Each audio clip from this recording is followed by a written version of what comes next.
Hello students, आज का जो क्लास है वो है एक नया चैप्टर। नाम क्या है? रेशियो एंड प्रोपोर्शन, यानी अनुपात तथा समानुपात। ठीक है, आज से इस चैप्टर का हम लोग स्टार्ट कर रहे हैं। तो इस चैप्टर का आज हम लोग इंट्रोडक्शन पढ़ेंगे, यानी परिचय पढ़ेंगे। ठीक है, और बिल्कुल ही बेसिक क्वेश्चन के साथ हम लोग इस चैप्टर का स्टार्ट करेंगे। तो चलिए, सबसे पहले हम लोग चैप्टर का नाम लिख लेते हैं। क्या हो जाएगा? अनुपात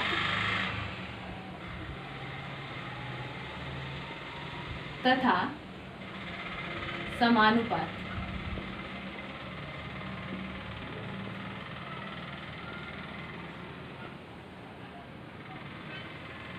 ठीक है, इंग्लिश में हो जाएगा रेशियो एंड प्रोपोर्शन।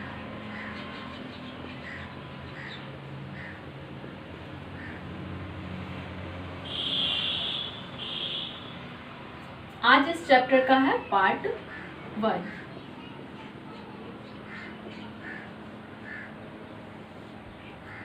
ठीक है, यहाँ पे लिख देते हैं इंट्रोडक्शन, यानी परिचय।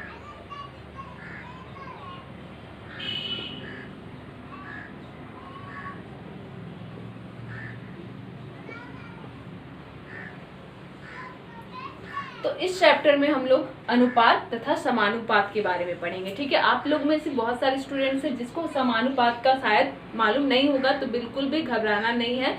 हम लोग क्या करेंगे, बिल्कुल आसानी से इसको समझेंगे कि अनुपात क्या होता है और समानुपात क्या होता है। बिल्कुल जो जीरो लेवल होता है, बेसिक चीज होता है, वो हम लोग यहाँ पे सबसे पहले समझेंगे। उसके बाद ही हम लोग क्वेश्चंस की तरफ जाएंगे। ठीक है, तो यहाँ पे सबसे पहले हम लोग अनुपात और समानुपात को परिचय के साथ, यानी उसका परिभाषा के साथ समझ लेते हैं। ठीक है, तो सबसे पहले हम लोग आते हैं अनुपात यानी रेशियो पे। ये हम लोग अनुपात को समझते हैं परिभाषा के साथ। ठीक है, अनुपात यानी क्या हो जाएगा? अनुपात को कहते हैं रेशियो, RATIO। ठीक है, रेशियो इसको कहा जाता है। तो इसका परिभाषा क्या हो जाएगा कि जब एक ही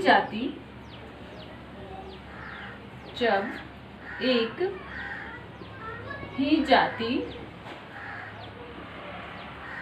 की दो राशियों को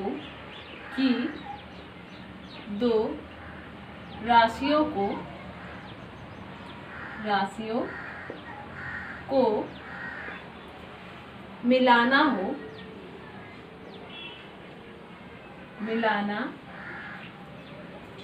हो जिससे यह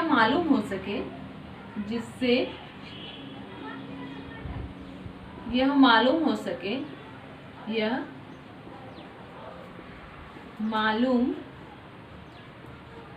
हो सके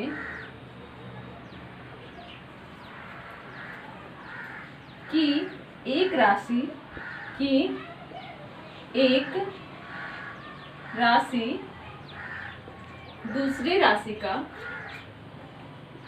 दूसरी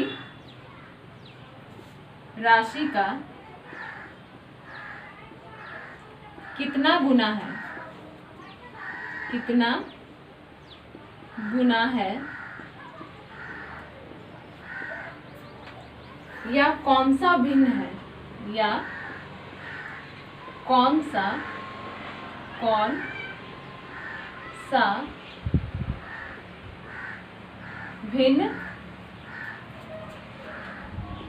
है, तो इस संबंध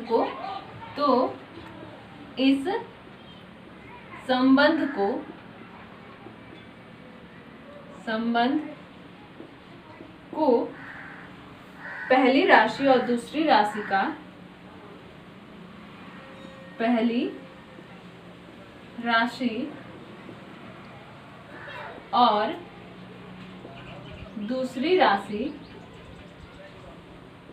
दूसरी राशि का अनुपात कहते हैं। अनुपात कहते हैं। ठीक है, क्या कहा गया है कि जब एक ही जाति की दो राशियों को मिलाना हो जिससे ये मालूम हो सके कि एक राशि दूसरी राशि का कितना गुना है या कौन सा भिन्न है, तो इस संबंध को पहली राशि और दूसरी राशि का अनुपात कहते हैं। ठीक है, तो ये हो गया इसका परिचय। ठीक है, कॉपी में नोट करते जाना है कि अब हम लोग क्या करेंगे कि ये जो परिभाषा है इसको और अच्छे तरीके से समझने के लिए हम लोग क्या करेंगे, इसका एग्जाम्पल लेंगे। तो मान लेते हैं कि जैसे 12 और 4 है। ठीक है, 12 और 4 है और कहा जाएगा कि 12 और 4 का अनुपात क्या होगा। ठीक है, तो यहाँ क्या हो जाएगा, हो जाएगा 3। 12 और 4 का अनुपात जो है वो होगा 3। अब सवाल ये है कि यहाँ पे 3 कैसे होगा और 3 क्यों होगा। ठीक है, तो 12 जो है ये 4 के पहाड़े में कितने बार में आता है, 3 बार में आता है। ठीक है, तो 3 हो जाएगा 12 और 4 का अनुपात। यहाँ पे ऑलरेडी क्वेश्चन में कहा गया है कि एक राशि दूसरी राशि का कितना गुना है, तो एक राशि यानी 12 दूसरी राशि यानी 4 का कितना गुना है, तो 12 गुना 3 करेंगे तो आ जाएगा, 4 गुना 3 करेंगे तो आ जाएगा 12। तो कितना गुना है, 3 गुना है, तो 3 हो जाएगा 12 और 4 का अनुपात। ठीक है, समझ में आ गया पूरा। तो अब हम लोग एक और एग्जांपल लेते हैं। जैसे यहाँ पे है 15 और 5। कहा जाए कि 15 और 5 का अनुपात क्या होगा, तो यहाँ भी हो जाएगा हम लोगों का 3, क्योंकि ये पहली राशि 15 दूसरी राशि 5। पहली राशि दूसरी राशि का कितना गुना है, यानी 5 से हम लोग कितना गुना करेंगे कि 15 आएगा, तो 5 से हम लोग 3 को गुना करेंगे तो आएगा 15। ठीक है, तो क्या हो गया, 15 और 5 का जो अनुपात होगा वो होगा 3। तो समझ में आ गया कि अनुपात किसे कहते हैं। इसको सारा चीज हम लोग जितना भी बताया जा रहा है, परिचय, आज इंट्रोडक्शन क्लास है इसलिए जितना कुछ बताया जा रहा है सब नोट करते चलिए। ठीक है, अनुपात का जो सिंबल होता है वो क्या होता है, इस तरह से। ठीक है, रेशियो इस तरह से लिखा जाता है या फिर चिन्हित किया जाता है। ठीक है, रेशियो एक डॉट ऊपर, सेम उसी लाइन में एक डॉट नीचे। ठीक है, तो समझ में आ गया कि अनुपात क्या होता है। अब यहाँ पे बात आता है कि रेशियो लिखा कैसे जाता है। जैसे यहाँ पे A अनुपात, ठीक है, ये अनुपात का सिंबल हो गया B। ठीक है, इसको हम लोग किस तरह से लिख सकते हैं, तो इसको हम लोग कैसे लिख सकते हैं, A बटा B भी लिख सकते हैं और A बराबर B भी लिख सकते हैं। ठीक है, अनुपात को लिखने का 2 तरीका है। ठीक है, तो दोनों समझ में आ गया। तो अब तो शायद अनुपात जो है एकदम अच्छी तरह से क्लियर हो गया होगा। अब बात आता है कि हम लोग किस तरह से लिख सकते हैं।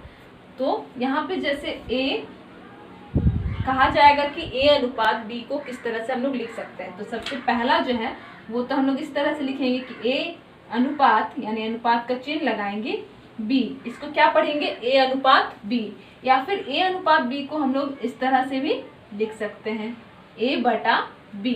ठीक है, अगर हम लोगों को कैलकुलेशन करने दिया जाए तो हम लोग A अनुपात B को इस तरह से चेंज कर सकते हैं। ठीक है, तो अब तो शायद पूरा क्लियर हो गया होगा कि अनुपात क्या होता है, उसका परिचय और एग्जाम्पल के साथ सब कुछ क्लियर हो गया होगा। ठीक है, तो अब हम लोग रेशियो से ही कुछ एग्जाम्पल्स को लेते हैं, कुछ बिल्कुल ही बेसिक एग्जाम्पल, उसके बाद हम लोग समानुपात यानी प्रोपोर्शन पे जाएंगे। तो पहला क्वेश्चन है, क्वेश्चन नंबर 1, यदि A अनुपात B बराबर 3 अनुपात 4, B अनुपात C बराबर 8 अनुपात 9 हो तो A अनुपात B अनुपात C बराबर क्या होगा। ठीक है, क्या कहा गया है कि A अनुपात B जो है वो है 3 अनुपात 4। अब यहाँ पे बात आ रहा है कि यहाँ पे A हम लोग क्या लेंगे और B क्या लेंगे। ठीक है, तो सबसे पहले यहाँ पे है A अनुपात B, तो A हो जाएगा 3, B हो जाएगा 4, B अनुपात C है 8 अनुपात 9, तो B हो जाएगा 8, C हो जाएगा 9। तो पूछ रहा है कि A अनुपात B अनुपात C क्या होगा। तो सबसे पहले यहाँ पे है A अनुपात B है। उसके बाद क्या दिया गया है, B अनुपात C।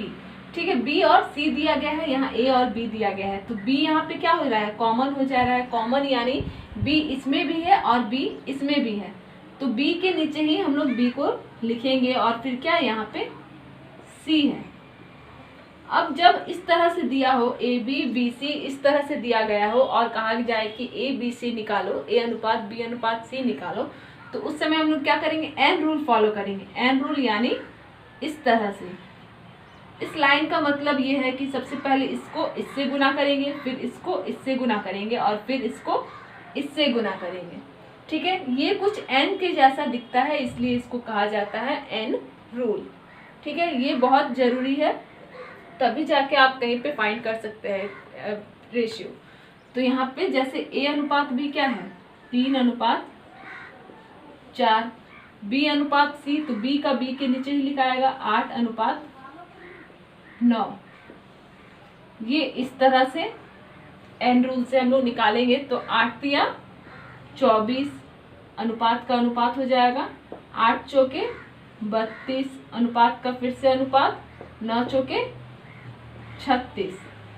ठीक है, ये आ गया ए बी और सी। लेकिन क्या ये अभी आंसर आ गया, ये आंसर नहीं है। क्यों नहीं है, क्योंकि ये जो है अभी क्या होगा, 2 से कटेगा तीनों। अगर तीनों किसी टेबल से कट रहा है तो उसको काट देना है, ये नहीं कि बस यहीं तक लाके छोड़ दे। यहाँ पे हम लोग देख रहे हैं कि 2 से 24 भी कटेगा, 2 से 32 भी कटेगा और 2 से 36 भी कटेगा। तो हम लोग 2 से काट देंगे, ये 12 बार में, ये 16 बार में, ये 18 बार में। अभी ये फिर से कटेगा किससे, फिर से ये 2 से कटेगा, 12 कटेगा 6 बार में, 16 18 बार में और 18 9 बार में। ठीक है, अब ये कटेगा, अब ये नहीं कटेगा, क्योंकि अगर हम लोग 2 से काटते हैं तो ये तो कट जाएगा, ये भी कट जाएगा, लेकिन 9 नहीं कटेगा। अगर हम लोग 9 से काटते हैं तो ये कट जाएगा, ये कट जाएगा, लेकिन ये नहीं कटेगा। तो बस अब यही हो गया हम लोग का ए अनुपात बी अनुपात सी। तो ए अनुपात बी अनुपात सी बराबर आ गया 6 अनुपात 8 अनुपात 9।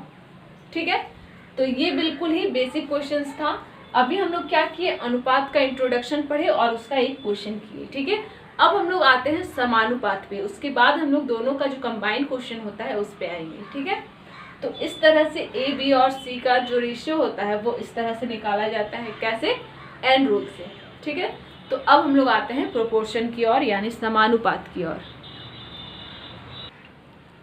तो टॉपिक पे आते हैं समानुपात यानी प्रोपोर्शन।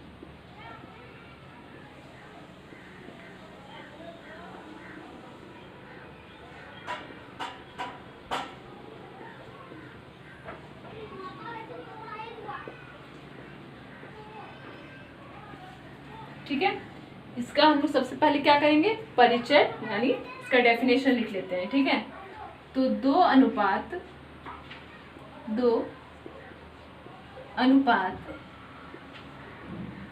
अगर आपस में बराबर हो तो उन दोनों अनुपातों की चारों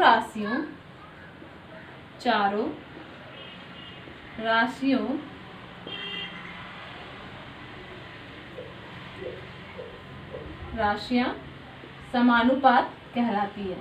समानुपात कहलाती है। ठीक है, क्या हो गया इसका परिभाषा, 2 अनुपात अगर आपस में बराबर हो तो उन दोनों अनुपातों की चारों राशियां समानुपात कहलाती है। ठीक है, इसको और अच्छे से समझने के लिए हम लोग क्या करेंगे, इसका एग्जाम्पल लेंगे। एग्जाम्पल को क्या करते हैं हम लोग, इस तरह से थ्योरी से लिख लेते हैं। ठीक है, ताकि अच्छे से समझ में आए। तो जैसे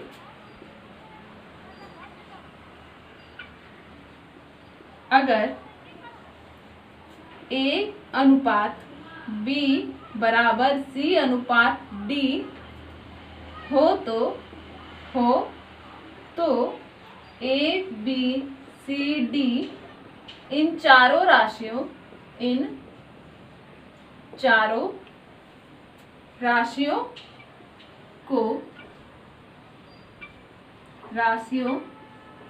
को समानुपाती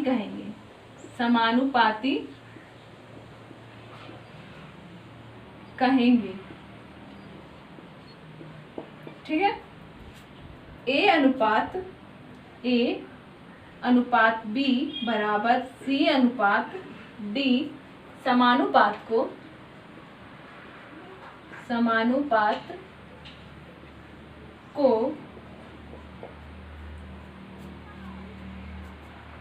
A अनुपात B समानुपात C अनुपात D इस तरह भी लिख सकते हैं।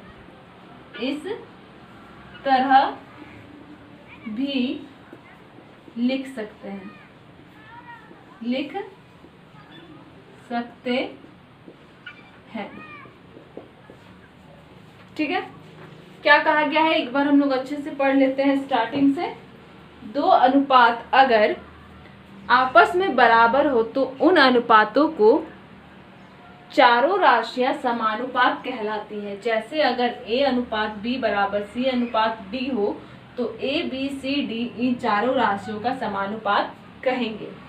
A अनुपात B बराबर C अनुपात D समानुपात को A अनुपात B समानुपात C अनुपात D इस तरह भी लिख सकते हैं। ठीक है।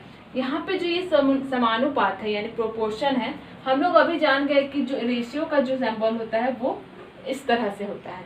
तो प्रोपोर्शन का कैसे होता है? इस तरह से होता है।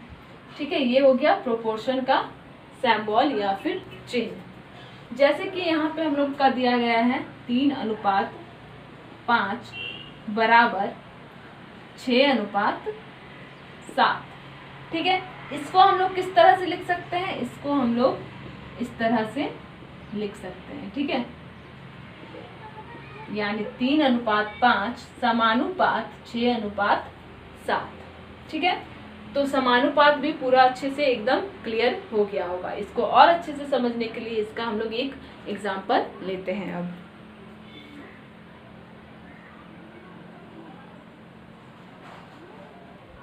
जैसे कि यहाँ पे हम लोगों को दिया गया है 3:5 बराबर x:25। ठीक है। तो इसको हम लोगों को निकालना है। यहाँ पे जो x दिया गया है इसका वैल्यू हम लोगों को निकालना है। तो इसको हम लोग कैसे निकालेंगे? सबसे पहले जो अंदर है, ठीक है, अंदर क्या है? ये दोनों चीज है अंदर की तरफ, तो ये दोनों को गुना करेंगे। तो 5 गुना x बराबर 25 और ये गुना हो जाएगा 3, यानी अंदर वाले को गुना करेंगे और बाहर वाले को गुना करेंगे। तो 5x बराबर हो जाएगा 5 तिया 15, हाथ में 1, 3 दूनी 6 और 1 7। तो x बराबर हो जाएगा 75/5। काटेंगे इसको, 2 एक बार में 5, 2 इधर आ गया, 5 बार में 25, यानी x का जो वैल्यू आया वो आ गया 15। ठीक है। तो आज हम लोग क्या किए? अनुपात और समानुपात का परिचय को पढ़ लिए, उसका जो परिभाषा था उसको समझ लिए और उसका उदाहरण भी ले लिए। तो इसको सारा चीज को नोट करके रखना है, क्योंकि इसका जो आगे हम लोग पढ़ेंगे सारा कुछ इसी पे बेस्ड होगा, इसी पे आधारित होगा। तो आज के लिए बस इतना ही। इसके नेक्स्ट क्लास में हम लोग दोनों का कंबाइन क्वेश्चंस को बनाएंगे। ठीक है। तो आज का क्लास यहीं पे समाप्त होता है।